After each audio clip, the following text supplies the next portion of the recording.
9 novembre 2024 awa na province ya Congo Central na territoire ya Songololo wapi sima ya boma mama Olive Lembe Kabila yeyo akitaki na mboka ya Songololo ebandiko ayambamaki lokola kaka mokolo nkole sumasia akotaka na mboka ya Lusalemi nani wana mama Olive Lembe Kabila autrement appelé Mama Waro.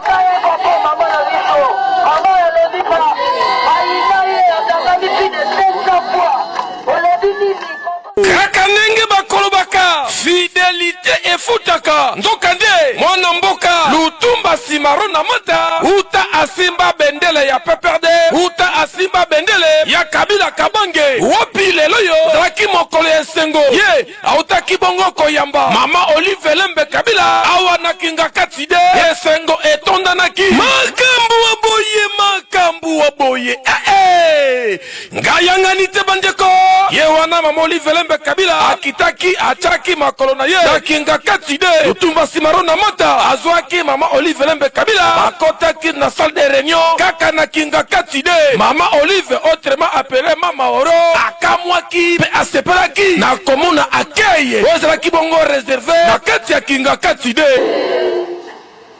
tuyambi mama Olive Lembe Kabila oyo tobengaka Mama Waro pamba te pesambeli biso tango nyoso tengo nga nyoso te poto kwa komona yo me komona yo epai na biso ezali esengo monene esengo oyo ezali pamba te onyati mabele ya bakoko na yo uta kasangulu ti mwanda ozali epai na yo na misisa ya bakoko na yo takosala makambo ya ndenge na ndenge kasi epai na biso tolingi soki akomi awa boyebisa ye tozangi lopitalo ya malamu poto bakozwa kisi ya malonga ya mibale pote bakoka kokunda moto morgue ezali te corbière ezali te pote esalema il faut bakende kuna na bakilometre ebele ezali pasi mingi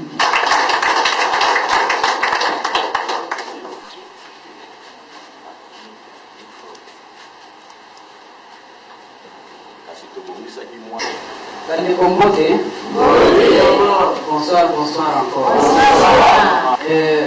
Comme d'habitude, Papa Lutumba Azam tu as pas surprise.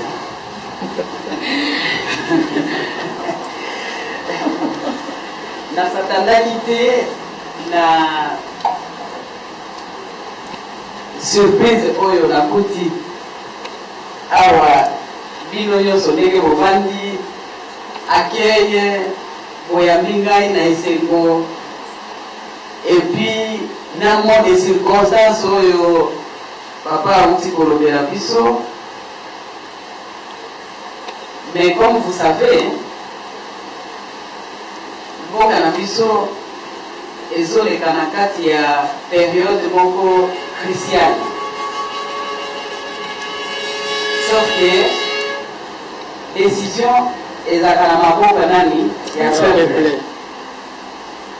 Donc kaka bino peuple mutu kokata makabo biso nyonso toyebi te bakosalaka kaka monument soki moto akufi kasi Lutumba Simaro na mata alobi akotonga monument ndenge kaka Joseph Kabila Kabange azali na bomoi bango wana babimaki na tinete akende kolakisa ye monument oyo etongama awa na kinga katide mpona Joseph Kabila Kabange le rais oyo ya esengo mama Olive Lembe Kabila na komona nyonso wana alobi penza Lutumba Simaro na mata ya solo penza ozali muna ya papa Kabila Kabange mama Olive Lembe Kabila asepelaki na komuna akeye pe komuna monima monene o bazali kotongela Joseph Kabila Kabange le rais na kotalaka pe komunaka bayebele ikala na fidélité pona Kabila Kabange te kasi mona mboka Lutumba Simaro na mata alobi ye ya mbutu ye ya moi ye toujours kaka na sima ya Kabila Kabange ye toujours kaka sima ya mama Olive Lembe Kabila Mama Waro.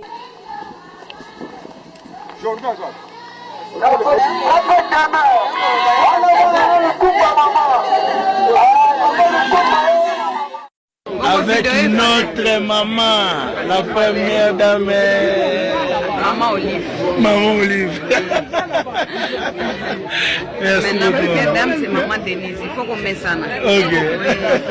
Merci. Mon berger, je ne manquerai de rien.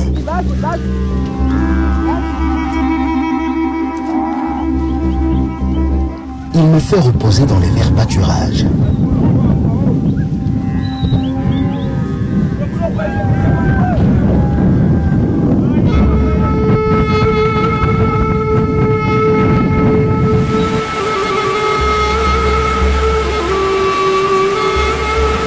Il me dirige vers des eaux paisibles.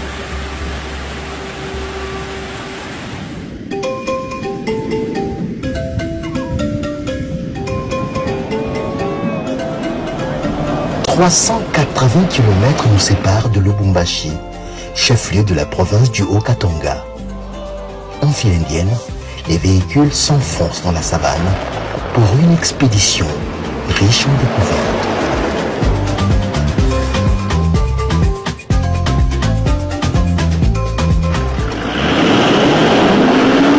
À la tête de cette forte délégation, Marie-Olive Lembe Kabila, qui vit tantôt les caprices des 4 roues qui font les siennes. Par réflexe naturel, elle assiste au dépannage. Oh, ouvre le capot. Non, ça va. On a mis mais quand c'est bien dit, ma zone Oui, mais la culture avec qui là déjà, nous des maths.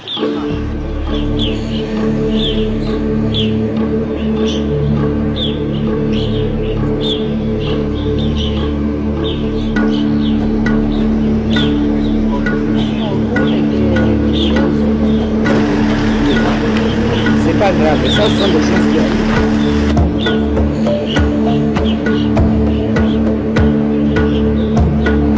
Enfin, l'équipage repart pour une destination emblématique.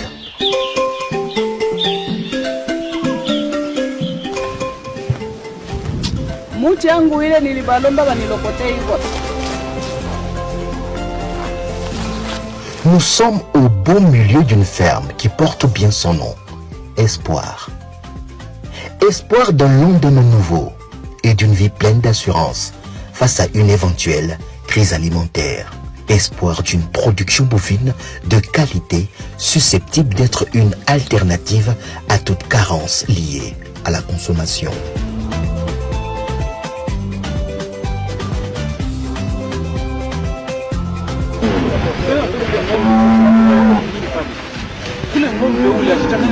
La perspective de la création de cette ferme est celle toujours du combat contre la famine et aussi de pouvoir offrir une bonne consommation au peuple congolais, de créer des emplois et surtout de participer au social de quelques compatriotes qui sont directement ou indirectement impliqués dans cette activité.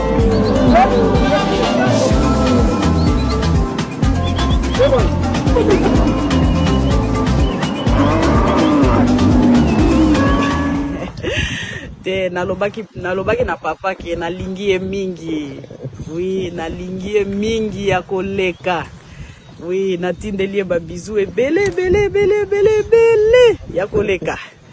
Oui, parce que Bonangai, c'est un homme exceptionnel. Voilà, un Congolais à part, un Congolais exemplaire. Mobali Monko discipliné, comme dit jamais vu. Bisous mon cher chéri. Merci.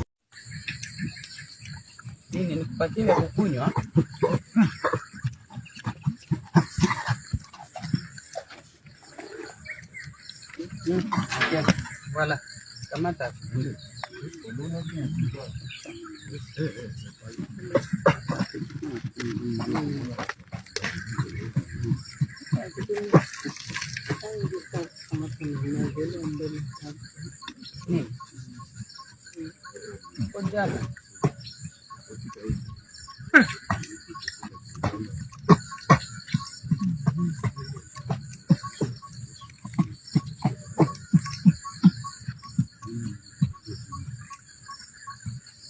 hii pale chupa mimi nakufungia kule. Mai vitu zote. Yaka. Mula.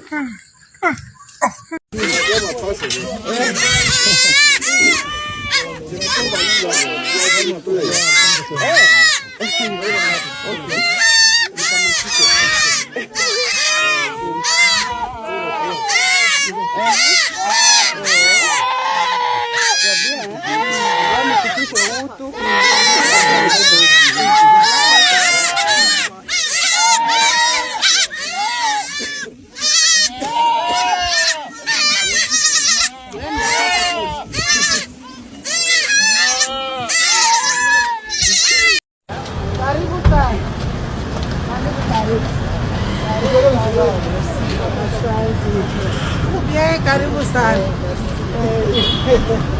Karibu sana.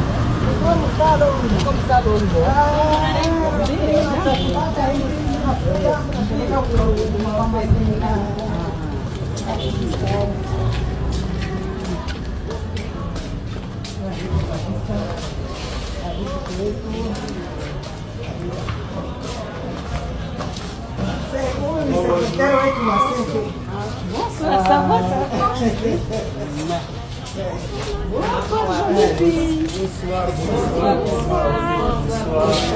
Karibu sana.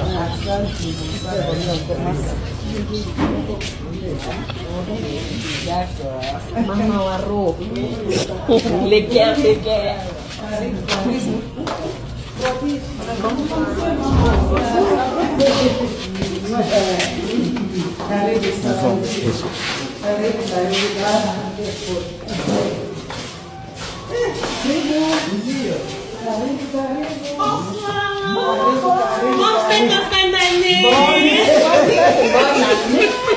Merci pareillement. Ça va bien. Karibu. Nashukuru, karibu kwetu. Yo karibu. Tunashukuru Mungu. Tuonana, tukampigia Mungu asante.